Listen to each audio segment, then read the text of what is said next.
तब तक तुझे कुछ बातें काम की बता देता हूँ।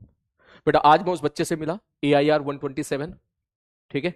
और जो है उससे खूब सारी बातें हुई आज मेरी, ठीक है। कुछ कैमरा के सामने भी हुई, ठीक है। कुछ मैंने रिकॉर्ड भी किया फ्यूचर में आपको शो करने के लिए कि वो किस गतिविधि से होकर गुजर रहा था, ताकि आपको उस चीज़ से हेल्प मिले, ठीक है। तो देख उसकी जो बहुत कुछ खासियत जो मैंने उसके अंदर सीख देखी, जो जो आपको भी बताना चाहूंगा, ठीक है। वो ये थी कि उसने किसी भी छुट्टी को वेस्ट नहीं जाने दिया। मतलब जब तक उसके बैकलॉग बन गए तब तक तो भैया उसने जो भी गड़बड़ी की तो बैकलॉग बन गए, ठीक है। लेकिन जैसे होता है ना, उसका सबसे बेस्ट टाइम जो मुझे अच्छी बात लगी वो ये लगी, जैसे उसकी 11वीं खत्म हुई, 11वीं के बाद 12th के बीच में उसको 1 महीने का टाइम मिला था, जिसमें छुट्टी थी, फ्री थी, ठीक है। तो अक्सर बच्चा क्या करता है, उस 1 महीने के टाइम में नानी के घर चला जाता है, घूमने चला जाता है ना। और या फिर जो है इधर उधर वो टाइम निकल जाता है उसका, चिल्ड हो जाता है बिल्कुल। लेकिन उसके अंदर एक जुनून था, एक पागलपन था कि भाई मुझे सिलेक्शन लेके दिखाना है। वो हमेशा मुझे यही बात बोलता था, सर मुझे आपको प्राउड फील कराना है, दादाजी के सपने को पूरा करना है। ये कॉमन सा सेंटेंस जो था वो मेरे पूरी चैट हिस्ट्री में कम से कम 20 से 25 बार इस्तेमाल हुआ था, ठीक है। कि सर जो है मुझे अपने दादाजी को अब सपना पूरा करना है, दादाजी को प्राउड फील कराना है। मुझे भी बोलता है सर आपको भी प्राउड फील कराना है, आप भी एक दिन मेरे ऊपर प्राउड फील करेंगे। तो इस तरह वो कम से कम 20 जगह उस चीज का हमें, क्योंकि ये बात उसके दिमाग में भरी हुई थी, शायद ये चीज उसको मोटिवेट करती थी हमेशा पढ़ने के लिए। तो मैं आपसे भी ये बोल रहा हूँ कि कोई ना कोई मोटिवेशन ढूंढे आप, ठीक है। कि आप अपने मम्मी पापा को कुछ, उनके लिए कुछ अच्छा करना चाह रहे हैं, और इसी के साथ खूब मेहनत करें, अपनी तरफ से मक्कारी ना करें, ठीक है। रिलैक्स मोड में नहीं जाना है। वो छुट्टी उसको 1 महीने की मिली जिसमें वो उसकी क्लास नहीं थी, तो उसमें उसने सारे लेक्चर के सारे क्वेश्चन उसने सॉल्व करी। सबसे पहले जितनी हमारी जो खैर उसने प्रयास बेस लिया था उस टाइम पे, क्योंकि ताकि वो कम समय में जल्दी से उसको कवर कर सके, उसने सारे प्रयास में सारे क्वेश्चन लगा दिए उसने, सारे A to Z।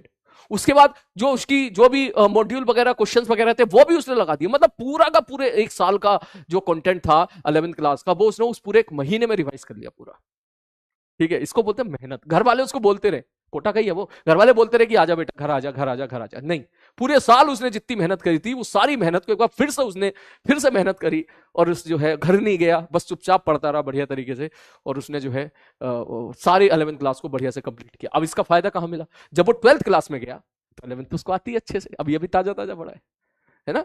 ये चीजें होती है बेटा। तो आप भी, मैं आपको भी ये बात कहना चाहूंगा, ठीक है। आपको भी बहुत मौके मिलेंगे ऐसे, तो आप कहते हो ना बैकलॉग कैसे खत्म करें, बैकलॉग खत्म करने के मौके मिलेंगे आपको, जैसे आज का मौका था।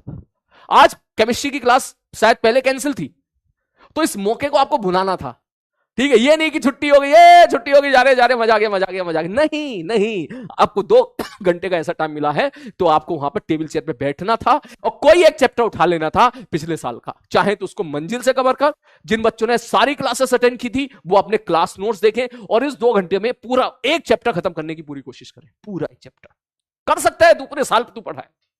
जिन बच्चों ने बढ़िया तरीके से मेरी बातों को फॉलो किया है, मुझे पता है क्लास में बहुत बच्चे ऐसे उन्होंने बढ़िया तरीके नोट्स भी बना रखे, बढ़िया सारी क्लास अटेंड करी उन्होंने, तो उसको रिवाइज करो रफ कॉपी पे। सिलेक्शन मैं नहीं करा पाऊंगा बेटा, सिलेक्शन तुझे तेरी मेहनत कराएगी, याद रखना मेरी बात।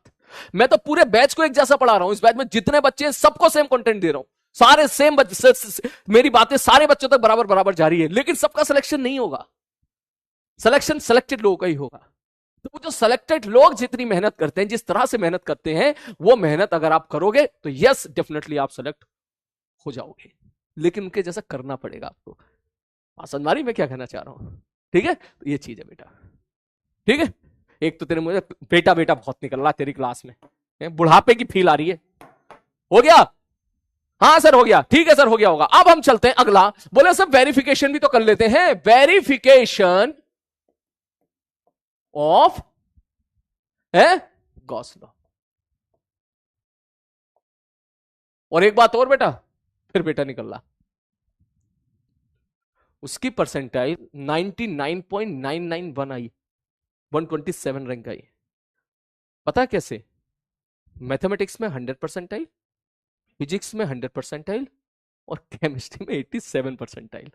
ठीक है। वो तो केमिस्ट्री में उन्होंने बोला कि सर आखिरी में कुछ चैप्टर वो रिवाइज नहीं कर पाया था, तो उस वजह से उसके 2-3 सवाल निपट गए वहां पर।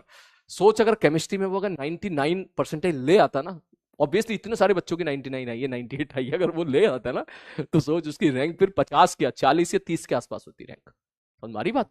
तो ये वजह, उसकी 87 थी केमिस्ट्री में, तो ओवरऑल परसेंटेज एरिया जो था वो थोड़ा सा कम हो गया।